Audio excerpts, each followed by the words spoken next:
Olá pessoal, já estamos de volta com mais uma edição do nosso programa aqui no Mundial Telenotícias. São análises dos principais acontecimentos do dia no Brasil e no mundo. Hoje nós vamos falar do rombo nas contas públicas que preocupa demais os especialistas. O governo só se complica e não vê um horizonte de soluções. Deputado Eduardo Bolsonaro sobe à tribuna da Câmara e faz um alerta perigoso para uma situação séria que está para acontecer contra o Brasil. E começou a série de debates entre os candidatos à Casa Branca dos Estados Unidos. Muita expectativa sobre o nome de Donald Trump. São os destaques do nosso programa de hoje, que também conta com um excelente comentarista para analisarmos essas situações. O Mundial Telenotícias está começando agora. Acompanhe com a gente.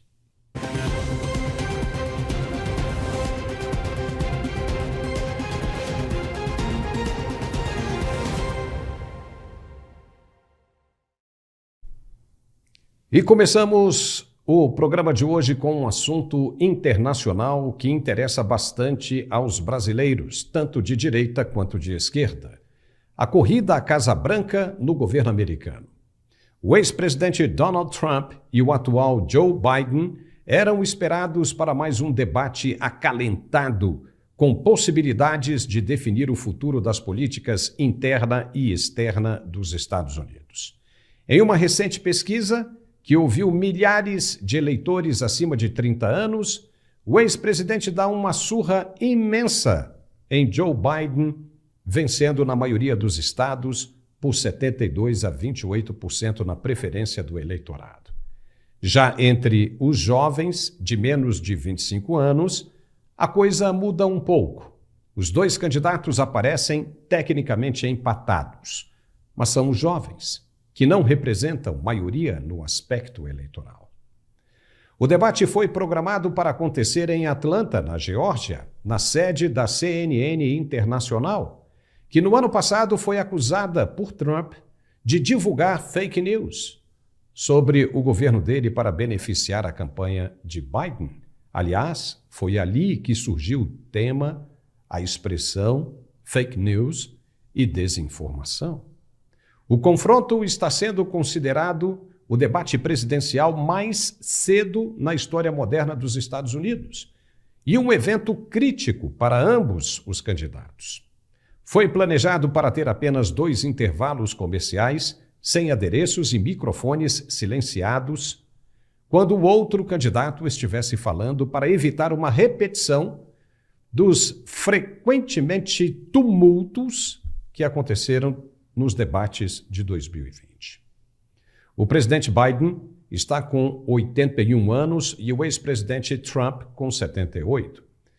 O debate fornece o contraste mais claro até agora entre os dois candidatos mais velhos a concorrer à presidência dos Estados Unidos, enquanto os eleitores questionam a idade e a lucidez mental, principalmente do atual presidente, que vem dando inúmeras demonstrações de que não aguenta mais um mandato na Casa Branca. Mas ele é a única chance dos democratas que não contam com mais ninguém à altura do adversário.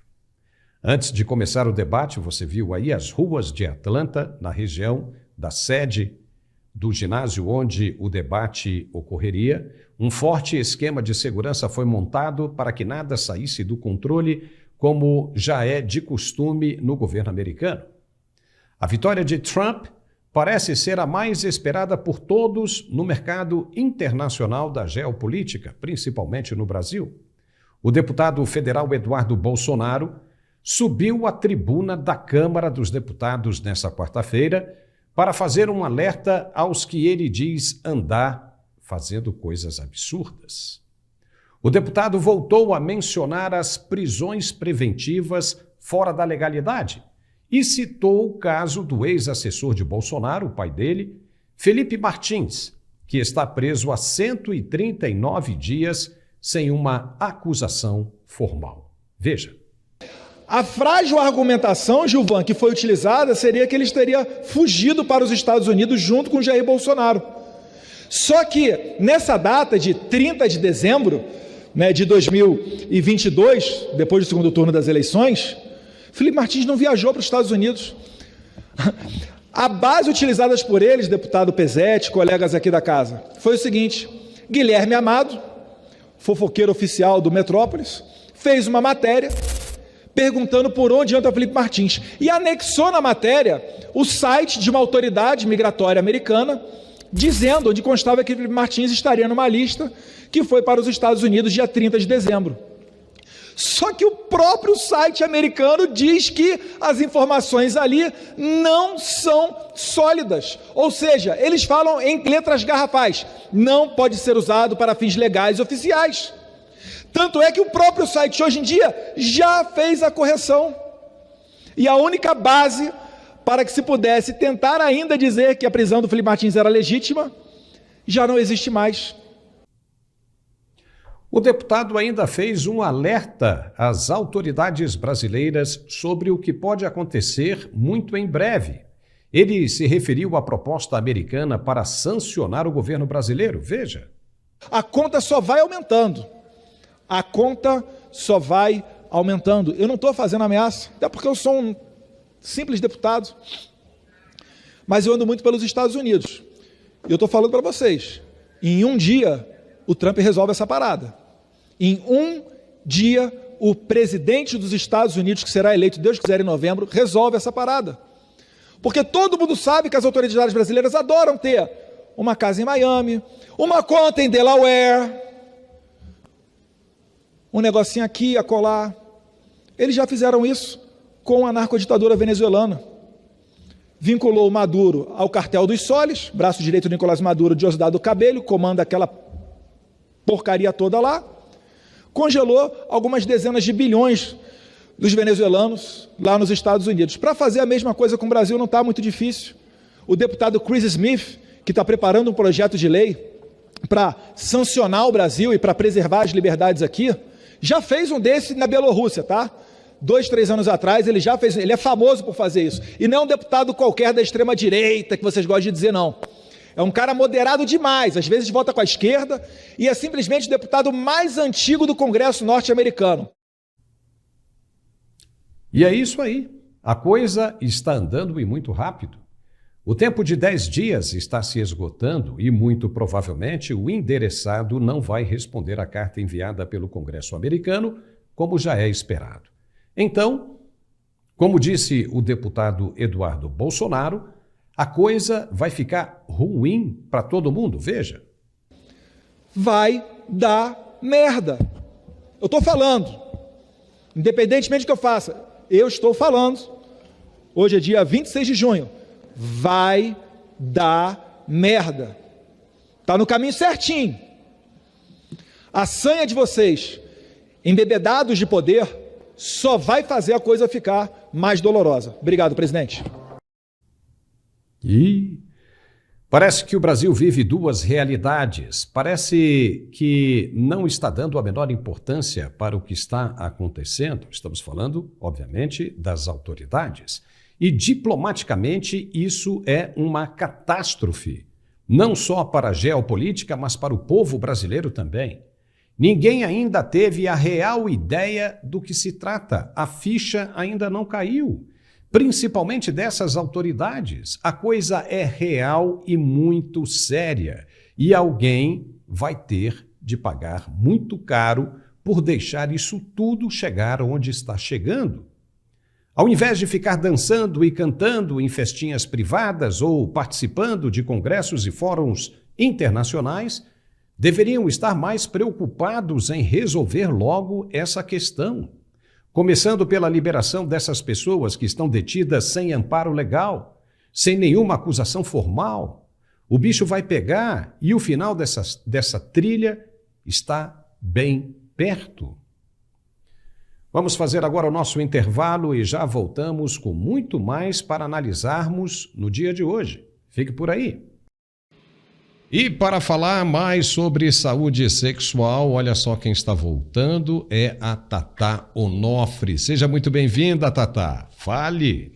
Que prazer falar com você, Paulo, e com a sua audiência. Eu quero um minutinho da sua atenção, porque o relacionamento íntimo é algo muito importante no nosso dia a dia. A gente tem mil e uma tarefas, mas é importante a gente se cuidar, porque hoje em dia existe tratamento para tudo, mas esse recado é principalmente para os homens. Eu quero falar com você, homem. Você foi criado para nunca falhar, para ser o pilar da sua casa, mas a verdade é que você trabalha horas em pé, horas dirigindo, aquele cansaço na semana, entre outros problemas que vão diminuindo, sim, a sua potência. Tem hora que por conta de anos de relacionamento esfria mesmo. E aí que entra o tratamento do Max Viril, ó. E eu vou explicar para você, porque são dois, ó. O Max Viril Premium e o Max Viril 40+. Esse aqui é o maior estimulante energético natural. Meu amigo, uma cápsula inteligente com todas as recomendações médicas que o homem precisa. Então ele vai destravar o seu corpo para você atingir o máximo de potência. Às vezes você acha que não precisa,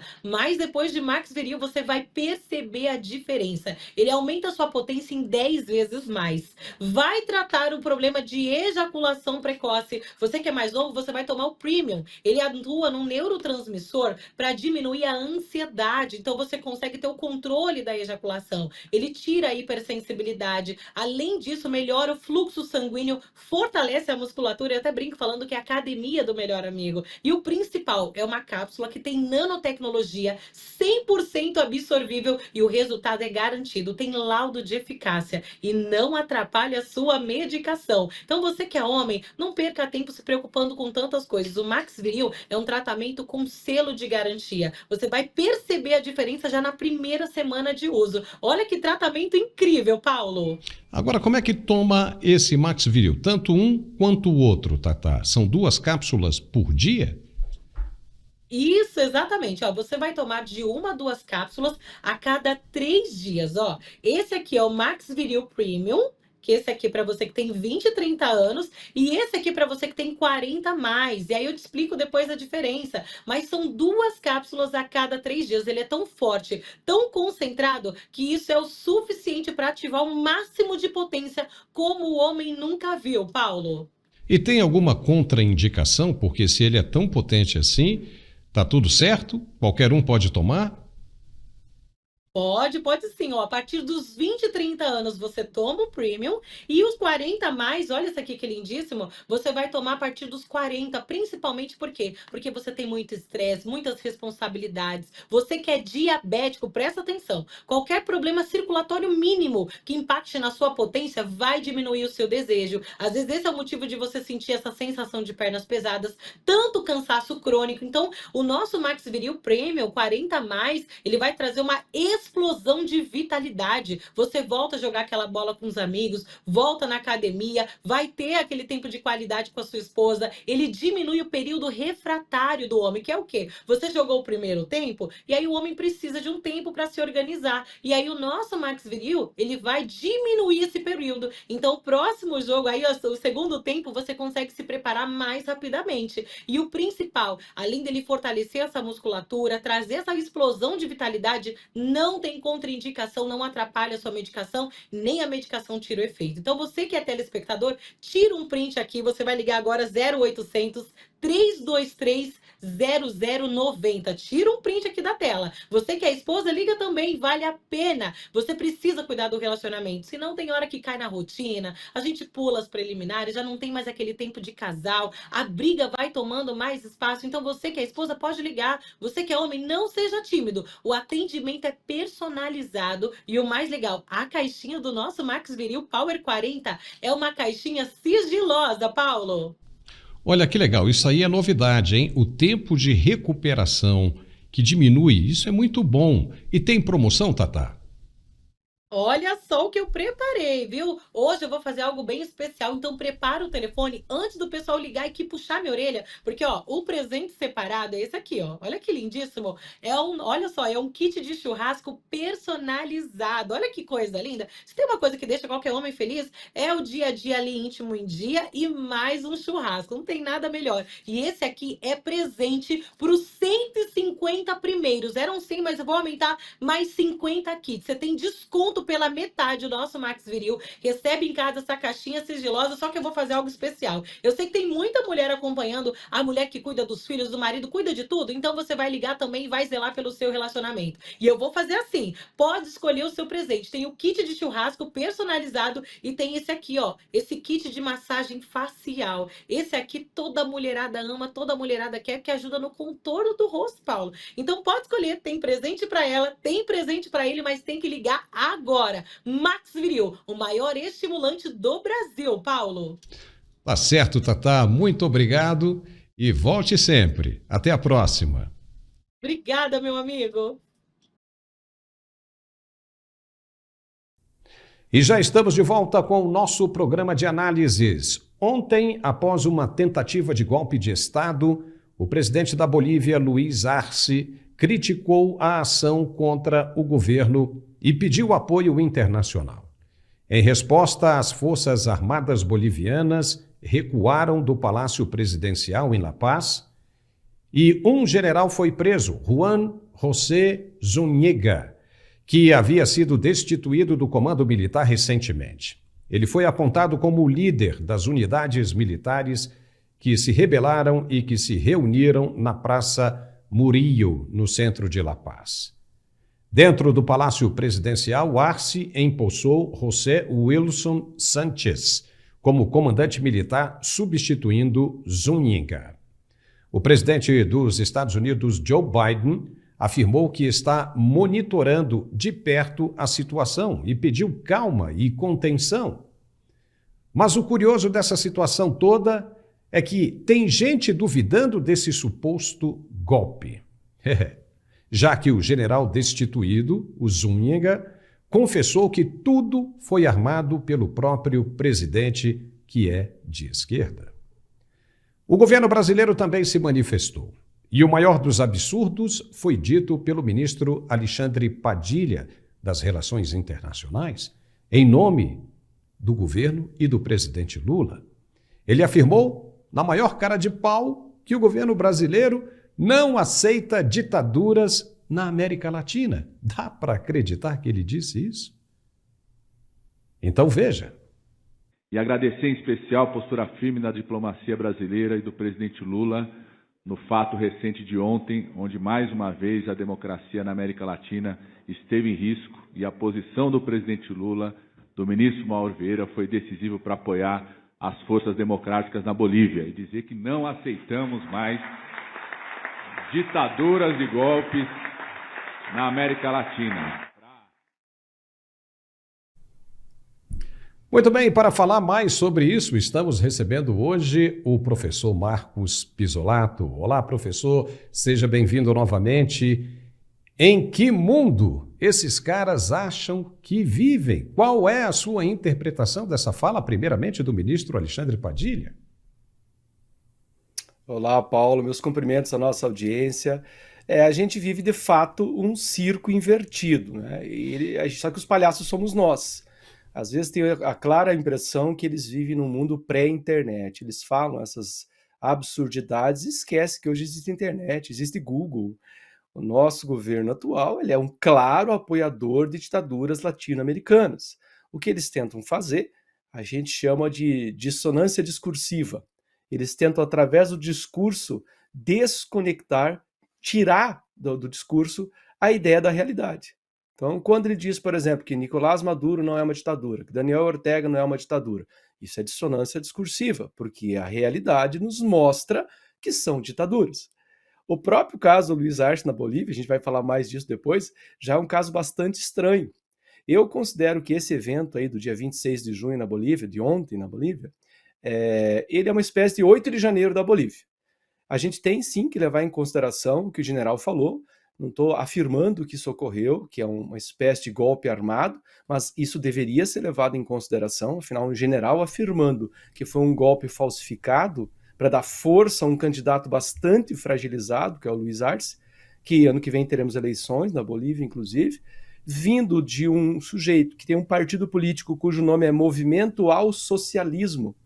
O nome do partido é bastante sugestivo. A gente tem que lembrar que essa gente segue a cartilha de Lenin, segue a cartilha de Stalin, Se há alguém contra mim, acuso de traição, faço um julgamento bastante, digamos, manipulado, para chegar nos resultados que eu quero. Então eu posso dizer que esse 26 de junho vai ter os mesmos efeitos na Bolívia do que o nosso 8 de janeiro.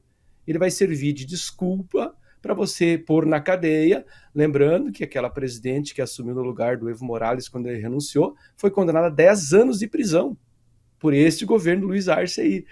Se eu comparei o 26 de junho na Bolívia com o nosso 8 de janeiro, pelos seus efeitos, mesmo que a gente desconsidere o fato de ter sido, de fato, uma tentativa de golpe ou não, porque isso deve ser levado em consideração por qualquer jornalista ou comentarista sério, é um general afirmando isso, então deve ser levado em consideração. Independente disso, tenho certeza que esse Luiz Arce, do tal movimento ao socialismo, que é o partido dele, vai usar isso para perseguir os seus opositores, vai enfiar muito opositor na cadeia, como fez lá com a Jeanine Áñez, que é aquela senadora que assumiu a presidência da Bolívia por menos de um ano, quando o Evo Morales renunciou. Então essa é a primeira análise que a gente faz. Esse discurso do Padilha de dizer que não vamos mais apoiar ditaduras latino-americanas, sério, ele está achando realmente que o brasileiro que a gente não tem internet? Talvez por isso a sanha de censurar a internet, porque ao mesmo tempo eles querem criar um discurso, ele tem que colar através dos ministérios das verdades que vêm sendo criados aí por esse governo, e aí ele quer que a gente acredite realmente que não há uma associação clara do atual governo PT com as ditaduras latino-americanas. Vida e Foro de São Paulo, e se alguém duvida é só ir lá assistir ou ler os diversos discursos e textos que o Foro de São Paulo promove. É claramente um apoio às ditaduras latino-americanas. E tem mais uma coisinha, né? É uma tremenda cara de pau. Imagine você se a gente não tivesse as redes sociais. Como seria isso? Porque parece que ele está dizendo para aquele público que está ali na frente dele, apenas. É como se eles estivessem, né, num churrasco, gravasse aquilo ali e colocasse a fita para rodar de uma maneira privada ali apenas para os amigos, para os coleguinhas ali numa festa privada, porque não é possível. O que ele quis dizer com isso? Né? Que ele vai romper as relações com a Venezuela, vai romper com a Nicarágua, de Daniel Ortega, vai romper com Cuba, de Miguel Dias-Canel? Ou ele não acredita que aquilo seja uma ditadura? Então, precisamos entender qual é a definição da palavra ditadura para essas pessoas. É um absurdo isso. Tudo aquilo que for contra mim eu posso chamar de ditadura, antidemocrático. Até tem um post do Lula que eu acho até mais agressivo, ainda talvez mais revelador, porque no mesmo dia o Lula postou algo como: eu, né, o presidente Lula, dizendo, abre aspas, ele citando, me considero um amante da democracia.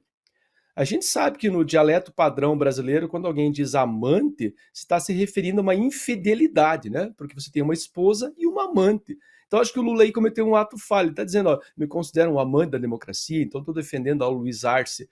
Eu acho que mais provável que a nossa esposa, já que o Lula usou a analogia com a amante da democracia, a nossa esposa tem cara de ser a demagogia mesmo, né? Que a demagogia a gente sabe, a irmã gêmea da mentira. Esse governo, Lula mais especificamente, né? Ele vive plenamente em campanha, o tempo inteiro em campanha, ele está fazendo discursos como se vivesse nos anos 80, né? Fechado sim para uma claque, que tudo que ele fala é aplaudido, é uma plateia domesticada, em que esses discursos fazem um certo sentido para alguns, né? Aqueles que são alimentados pela vaidade, pela ambição, pelo desejo de poder. O mais chocante mesmo, Paulo, é a gente ver uma certa inação. Por mais que a gente veja discursos, por exemplo, do Eduardo Bolsonaro, ou mesmo do Carlos Bolsonaro, ou mesmo do Jair Bolsonaro nas suas redes sociais, a gente vê como um todo o Estado brasileiro está muito acovardado, a gente não vê ninguém tomando uma atitude de fato, a não ser, como a gente já falou até no teu programa aqui, Paulo, a gente precisa da ajuda de fora para fazer valer a Constituição que nós temos no Brasil. Então, infelizmente, esses discursos são, sim, para uma plateia que, infelizmente, também é bastante cativa. Eu convivo no meio, que é um meio dominado pela esquerda, eu posso afirmar de carteirinha que isso ocorre. Esses discursos, não vou dizer que fazem sentido cognitivo, porque também não há como a gente afirmar que todo mundo é idiota. Tá? Mas as pessoas querem crer nesses discursos porque afaga a vaidade deles. Isso é o que eu acho que quero que seja. Eu estou desconectado da realidade, eu vou fazer uma força tremenda para não dizer assim, não, eu estou errado, eu realmente me arrependo. Que, aliás, tem aparecido um monte de arrependidos por aí, né? Mas não nos deixemos levar, não são arrependidos, são envergonhados covardes. Eles não querem assumir a responsabilidade de ter colocado esse governo aí, ainda mais com o rumo que a gente está tomando. Olha só, e as contas do governo federal registraram déficit primário de 61 bilhões de reais apenas no mês de maio deste ano, segundo a Secretaria do Tesouro Nacional. Por aí você já tira a ideia, né? Se o governo, se um órgão do próprio governo está dizendo, é porque a coisa está realmente muito feia, está bem lá adiante. Em maio, a receita líquida foi de 164,49 bilhões de reais e a despesa total atingiu 225,47 bilhões. O déficit de maio é o maior para o mês desde 2020, ano da pandemia, lembra? No mês, porém, houve bom desempenho da arrecadação tributária, que somou 203 bilhões de reais. E mesmo assim, não está dando conta de cobrir os gastos. Onde vai parar tudo isso? No acumulado dos 5 primeiros meses deste ano, as contas do governo registraram um déficit primário de 30 bilhões. O senador Oriovisto Guimarães, do Podemos, do Paraná, que é economista, explica melhor e de uma maneira bem clara a situação de muita preocupação. Veja. Olha, em maio, o Brasil registrou um déficit de mais de 60 bilhões. Mas o problema não é maio, o problema é o ano, o problema é a década. O Brasil vem fazendo déficit primário há mais de 10 anos. O que significa isso? Que há mais de 10 anos, todo ano, o Brasil gasta mais do que arrecada. Ele arrecada 33% do PIB e gasta mais do que isso. A dívida do Brasil é imensa, é enorme, a dívida interna, a dívida em reais. Alguma coisa ao redor de 7 trilhões de reais. Pare para pensar no valor do juro dessa dívida. Vai para mais de 700 bilhões por ano, só de juro. Aí você me pergunta, tem saída? Quero dizer o seguinte, tem saída. Qual é a saída? É o Brasil começar a fazer superávit primário. Ou seja, é o Brasil começar a sinalizar para o mercado que ele está gastando menos do que arrecada. Para que todo mundo possa entender, você imagina o seguinte, imagina uma empresa que fazem 10 anos, que todo ano ela dá prejuízo, que a dívida dela só aumenta, que ela não paga 1 centavo da dívida e não paga 1 centavo dos juros da dívida. Tudo vai se acumulando e a dívida vai aumentando. Se você fosse emprestar dinheiro para essa empresa, você ficaria muito preocupado, você ia dizer, o risco é muito grande. Para compensar o risco, eu quero um juro muito alto. Por isso que no Brasil o juro é alto. Por isso que no Brasil o crescimento é pífio. Nós ficamos presos a esse crescimento ridículo de 1, 2% ao ano. Podia ser 5%, podia ser 10%. O que o governo tem que fazer? Sinalizar para o mercado que ele tem potencial para pagar. É como se aquela empresa que eu dei no exemplo começasse a fazer lucro. Aí, se ela começa a fazer lucro, os bancos, as pessoas para quem ela deve, começam a pensar, não, mas ele está dando lucro, então ele vai pagar, vai demorar 10 anos, 20 anos, 30 anos, mas tem uma esperança de pagar. Outra coisa que o governo precisa fazer é reestruturar a dívida. Essa dívida imensa que o Brasil tem, ele tem que girar ela inteirinha em 4 anos, vence toda a dívida em 4 anos. Então ele tem que emitir novos papéis, ir ao mercado, captar dinheiro. E captar dinheiro de quem? Meu, seu, de todo mundo. Isso é o lastro do mercado financeiro nosso. Dos fundos de pensão, todo mundo aplica nesses papéis do governo. Agora, ele tinha que colocar papéis de 10 anos, papéis de 15 anos, uma dívida mais longa, para ter mais chance de pagar. Só que ele não consegue fazer isso porque ele dá prejuízo no final do ano, dá déficit primário. A hora que ele começar a dar superávit primário, aí a coisa muda. Aí o juro abaixa. O juro está alto não é porque o Banco Central quer, é porque o governo não para de gastar e não para de fazer déficit primário. E todo mundo suspeita de que ele não vai conseguir mais pagar a dívida interna. Então o juro sobe, paralisa a economia. O Lula vive dizendo que o gasto do governo é que promove o progresso. É o contrário. O governo tem que mostrar que ele tem capacidade para pagar o que deve. Aí o progresso vem. Pisolato, o senador Oriovisto Guimarães é daí do sul, né, do país. O que você achou dessa declaração dele? Excelente explicação dele. Tem que lembrar que o Oriovisto Guimarães não é um teórico, né? Ele é um empresário de muito sucesso. Para quem não o conhece, ele é o fundador do Grupo Positivo. Tem escolas, tem gráficas, tem universidades, tem tecnologia. Então ele não é só um teórico da economia. Ele é um professor, aliás, de formação original. Ele era professor de matemática, depois se formou em economia. E aí lá nos anos 1972, 73, montou o que na época se tornou, e ali até pouco tempo atrás, antes que entrasse capital estrangeiro na educação brasileira, ele era dono do maior grupo educacional do país, que era o Grupo Positivo. E aí acabou sendo desmembrado, aí, claro, parte dos mecanismos de mercado, mas sim, ele é um sujeito que entende muito de economia na prática. Ele explicou aí de forma bastante didática, eu acho que o Haddad não vai entender, muito menos o Lula vai entender, porque o Oriovisto para o Lula e para o Haddad são malvadões, né? Ele representa os empresários de sucesso brasileiro, explicou muito bem que é uma economia muito simples, só o Estado consegue fazer o que o Estado faz, e mal feito, porque se fosse uma empresa, já tinha falido há muito, muito, muito tempo. A segunda observação que eu faço, ele citou ali a nossa dívida, que é em torno de 7 trilhões, nós somos um país que pode se dar o luxo de, ao nascer, um bebê já tem dívida. A dívida de um bebê, se ele nascer agora, nesse instante no Brasil, é quase 17 mil reais. Porque se a gente pegar essa dívida interna e só os juros dela e dividir pelos bebês recém-nascidos, já se deve dinheiro. Claro, parece uma analogia meio tosca, mas você fica imaginando um país em que os clientes, que somos nós, temos que permanentemente estar pagando para um Estado que é uma cobra comendo o próprio rabo. Só que é uma cobra comendo o rabo que, quando a boca se aproxima da nuca da cobra, em vez dela parar e retroceder, olha, estamos agindo errado, nós vamos sumir enquanto Estado. Não, a saída continua sendo gastos.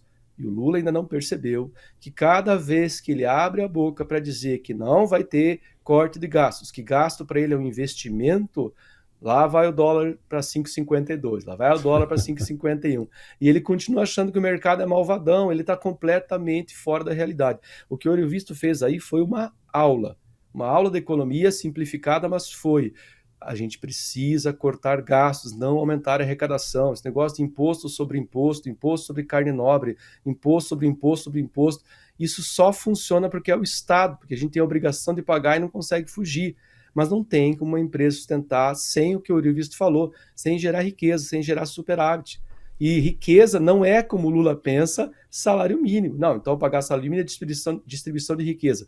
Com essa carga tributária e piorando a carga tributária, não é distribuição de riqueza, é salário de fome, o salário mal cobra a inflação, quem ganha salário mínimo e que esteja nos ouvindo sabe muito bem disso, e não é distribuição de riqueza.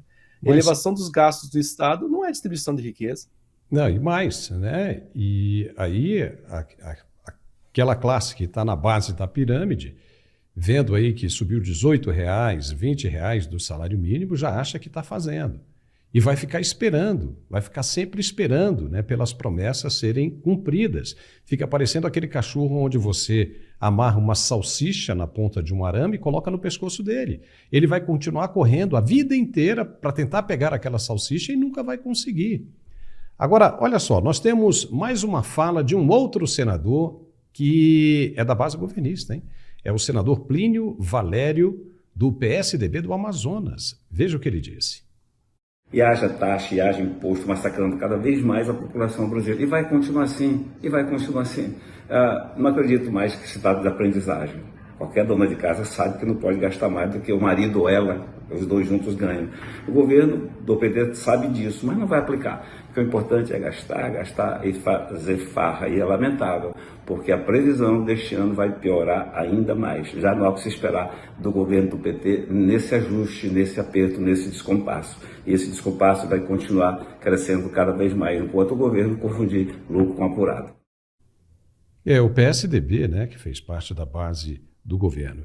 E tem mesmo, né? Tem imposto aí, está chegando um imposto aí das bebidas, né? Cerveja, né? Vinho, e tem mais, vai aumentar, né? Imposto sobre carro elétrico, que está dando super certo, chegando no Brasil, Brasília e São Paulo, vendendo bastante. Tá uma coisa enlouquecedora. E as previsões não são boas, né, Pisolato? É a República Arrecadatória do Brasil. Hoje de manhã eu ouvi uma fala, infelizmente, de um professor. Eu digo infelizmente porque é um raciocínio muito simplório. Eu acredito que muita gente no Brasil ainda pense assim. Até a gente pode fazer um paralelo com o Luiz Arce da Bolívia, porque o Luiz Arce da Bolívia foi ministro da Economia, foi o Guido Mantega na época do boom das commodities. Muita gente que viveu aquele tempo, o primeiro e segundo mandato do Lula, tem aquela ilusão, nossa, mas o Lula foi fantástico na economia. O Luiz Arce da Bolívia, quando era ministro da Fazenda, também viveu essa ilusão. Só que o que a esquerda faz quando entra muito dinheiro, especialmente no caso lá dos commodities da China? Em vez de ela investir em infraestrutura, em pagar dívida, em reduzir custos, em pensar em política fiscal, ou nesse caso específico aí, é preciso, já vou lembrar da história da Folha de São Paulo e a Previdência Social, porque há um risco aí, acho bem improvável, mas há um risco de impeachment, pelo menos em processo, por conta da pedalada que o Lula andou dando na Previdência Social. Mas a ilusão de que há essa mágica do PT que é capaz de arrecadar muito e com isso distribuir riqueza. É a velha fórmula da soma zero do marxismo, né? Há uma riqueza conjunta e ela está concentrada na mão de umas poucas pessoas, então o Estado tem a função de pegar essa riqueza e distribuir. Isso é um raciocínio muito simples, é simplório, é ignorante, na verdade, imaginar que você concentra o dinheiro na mão do Estado através da arrecadação e que isso vai melhorar a população. Nós não vivemos mais aquele boom dos commodities chineses, não é mais o mesmo tempo. A China, se ela precisar trocar de fornecedor de soja, ela vai trocar como trocou realmente.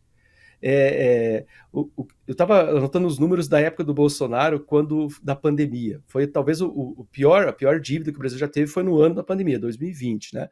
Foram 165 bilhões. No ano posterior ao fim da pandemia, todos aqueles lockouts malucos que os estados fizeram com a autorização do STF, a nossa dívida pública já caiu para 25 bilhões. 2021, 22, saiu de 165, que é muito maior do que essa que está agora, mas a gente viveu o auge da pandemia, indústria não produzindo, lojas fechadas, enfim, aquele cenário que todo mundo tem a triste lembrança, e nem vamos discutir isso mais a fundo agora. Mas 2021, 22, a gente estava saindo da pandemia, caiu para 25 bilhões. A estimativa até o final do ano, segundo o próprio governo, é de quase 80 bilhões. Então, esses 60 bilhões que estão aí ainda vão crescer e talvez passe os 80 bilhões, porque essa é a estimativa do governo. Então, 80 bilhões talvez vire 100. E um dos maiores responsáveis por essa dívida gigantesca, esse gap aí entre receita e despesa do Estado, entre gasto e receita, vem da Previdência Social. E é preciso lembrar que a Folha de São Paulo, que a gente pode ter chamado uma espécie de imprensa oficial até pouco tempo atrás, uma das arrependidas, né? Ela anda fazendo muitas reportagens criticando a política fiscal e econômica do governo. Alguns dias atrás, ela andou fazendo uma reportagem denunciando que o governo Lula havia reduzido as despesas da Previdência Social em 12 bilhões para tentar dar uma maquiada. Aí, a gente sabe o nome disso, né? Isso se chama pedalada fiscal. E a gente já teve uma presidente do PT, a Dilma Rousseff, que foi impeachmentada por conta de pedalada fiscal. Acho bem improvável, né? Isso vai empacar num outro instituto que a gente tem aí, que não dá para chamar mais de poder, a gente chama de instituto, que é a Câmara e o Senado, já que eles são puxadinhos do STF, né? O verdadeiro partido do Brasil é o STF, é quem manda de verdade, é quem faz leis. Eu considero hoje que nós temos, após do que aconteceu semana passada, né, essa semana, na verdade, com a aprovação das drogas, porque é isso que ocorreu, a gente tem claramente o homem mais poderoso do Brasil hoje, é o senhor Alexandre de Moraes, e temos os corte em volta, o Lula fazendo discurso, o nosso Senado, a nossa Câmara bastante acovardados, porque esse é um caso, por exemplo, déficit fiscal que pode levar o Brasil a uma bancarrota. Se ganha um Trump nos Estados Unidos, nós temos sérios problemas, como o Eduardo Bolsonaro bem falou, porque pode vir sanções, sérias sanções econômicas, cortes de exportação, de importação. Então, precisamos das nossas casas legislativas com um pouquinho mais de hombridade, um pouquinho mais de hormônio masculino, ou seja, aquela hombridade, aquela virtude que é típica da hombridade. Aqui eu não falo hombridade, claro, estou me referindo à força para lutar. E mesmo assim a nossa Câmara é tremendamente acovardada, condescendente, serviente. Eu acho muito difícil que algo assim venha a acontecer. Por causa dessas incertezas ou falta de conhecimento, de trato com a economia, é que o dólar fechou novamente em alta nesta quarta-feira, né? Dia em que o mercado analisou os novos dados da prévia da inflação brasileira. O avanço de preços foi de 0,39% em junho, abaixo das expectativas do mercado financeiro, mas com um aumento em preços de alimentos e desempenho do setor de serviços bem preocupantes. O desempenho preocupante. Também repercutiu a entrevista do presidente Lula, em que ele volta a criticar a decisão de juros do Banco Central e relativiza a necessidade de cortar gastos. Isolato, aí fica difícil, porque como nós estamos falando aqui o tempo todo, as contas lá na lua e o governo ainda não quer nem falar em cortar gastos. Disse que admite na reunião com um conselhão hoje em Brasília, no Palácio do Itamaraty, disse que precisa identificar se é possível cortar gastos e depois fica reclamando que o dólar subiu e as pessoas estão colocando a culpa nas falas dele, né? O presidente chamou de cretinos os que atribuem às falas dele o aumento do dólar. Não é estranho isso? Olha, Paulo, tem que verificar aquele probleminha dos psicotrópicos que o Planalto andou comprando, se eles já chegaram, se o Lula já está consumindo, se era para ele mesmo, era para a Janja, de repente, né? Porque pode ser uma questão de suportar-se um ao outro, não sei, tem que verificar isso aí, porque o Lula não entender que uma fala de um presidente latino-americano, talvez aquele que represente, não em grandiosidade cognitiva, porque isso é muito claro que ele não tem, mas ele representa um país que é um país mais poderoso da América Latina, ou deveria ter sido o mais poderoso da América Latina. Quando ele fala qualquer coisa que ele fale, vai obviamente afetar o mercado. Quando o mercado vê, por mais que ele não, o mercado é malvadão, o mercado só pensa em riqueza, tá, e ele vive como? Como é que a economia funciona? Porque ele, obviamente, nunca leu, mas ele deve saber, o Haddad deve cochichar de vez em quando para ele que não existe economia comunista. Por mais que ele comemore, mesmo nos países ditos socialistas / comunistas, a economia é capitalista. Uma China, se ele duvida, é só ele olhar para os amigos não ditadores dele, né? Nicarágua, Venezuela, Cuba, o que acontece quando a economia ousa violar as regras do mercado capitalista. E por regras eu digo a reação do mercado a uma fala do presidente. Ele põe a culpa, por exemplo, no Banco Central. Claro, está louco para trocar o presidente do Banco Central para avacalhar também com o Banco Central. Que, aliás, foi uma bela de uma conquista lá da época do Michel Temer, né, da autonomia ao Banco Central. Você imagina o que seria este país com esse presidente, com o nosso ministro da Fazenda completamente inepto a conduzir a economia, subserviente ao Lula e aos seus desejos malucos de arrecadação de impostos, para criar uma base que eu acredito que seja em função de todas as distribuições desses orçamentos secretos, mas pensando também nas prefeituras, porque o Lula tem uma mentalidade dos anos 80, então ele ainda pensa, não, então se eu conquistar as prefeituras, como na época lá da República Velha, eu conquisto os coronéis locais e eu me eternizo no poder. E é o sonho do Lula. Então, quando ele fala, ele deve saber, ele sabe que tudo que ele fala afeta claramente a economia. E, infelizmente, existe, como a gente já falou no começo desse programa, uma claque subserviente e condescendente que não consegue entender que quando o dólar sobe, eles entendem que a culpa é dos Estados Unidos. Como o dólar subiu, não é nossa moeda, então o mercado é conectado por moedas internacionais, e a moeda internacional de troca ainda é o dólar. O que eu tenho a ver com o dólar? Veja, quando um fazendeiro vende soja, por exemplo, com dólar alto, ótimo, o fazendeiro pode até comemorar, vender saco de soja ao preço de dólar. Só que ele vai ter que comprar a defensiva agrícola de uma multinacional e pagar em dólar. vai ter que comprar peça para sua colheitadeira de uma multinacional e pagar em dólar. Aí você conviver com juros altos, como o Aurélio Visto disse antes, dificulta muito a vida de empresas brasileiras. Se ele queria mesmo beneficiar, coisa que ele não dá nenhum sinal de querer beneficiar a indústria nacional, porque ele muitas vezes, inclusive, chegou a usar a expressão fascista para se referir ao agro brasileiro, não é esse o tipo de política que vai gerar riquezas, que aí sim, gerando riqueza, você teria distribuição de riqueza. Quanto mais o Brasil crescesse economicamente, quanto mais o agro crescesse, mais a indústria crescesse, mais o microempreendedor tivesse liberdade para crescer, mesmo a nossa carga tributária fosse estatizante, mesmo as nossas leis trabalhistas fossem tão estatizantes quanto menos nossos impostos sobre impostos, né? Porque existe o imposto do pecado que eles querem cobrar, o imposto sobre a restituição do imposto de renda, que pelo jeito vai vir mesmo, né? O STJ já deu o seu parecer favorável a essa cobrança do imposto sobre o imposto. Isso não funciona. Isso aí, a economia soviética estatizante, ela tende à desgraça. Não quero ser pessimista, mas realista. Se as coisas continuarem assim, a gente vai ouvir falar, Paulo, em impressão de dinheiro. A gente vai voltar à época do Sarney e, olha, espero que não seja tão brevemente assim. E a nós, simples mortais, não adianta mais ficar alertando ninguém. Alertando, como a gente faz o tempo todo. Esse é o preço que se paga. Para qualquer empresa de porte pequeno, por exemplo, se exige administradores competentes e com larga experiência no mercado e muito preparo, inclusive acadêmico. Você sabe disso, né, Pisolato? Agora, para administrar as finanças do Brasil, que tem orçamento na casa de trilhões, por incrível que pareça, é aceitável a decisão de quem não tem a mínima condição de tocar o barco. Vai ver onde isso vai parar. Pisolato, muito obrigado por sua participação aqui conosco mais uma vez. Brilhante, como sempre. Obrigado, Paulo. Obrigado à nossa audiência. Sempre um prazer lutar pelo Brasil, ao teu lado, ao lado da nossa audiência. Seguirmos lutando pela verdade, pela liberdade, por um país muito melhor. Quem sabe brevemente. Quem sabe. Tchau.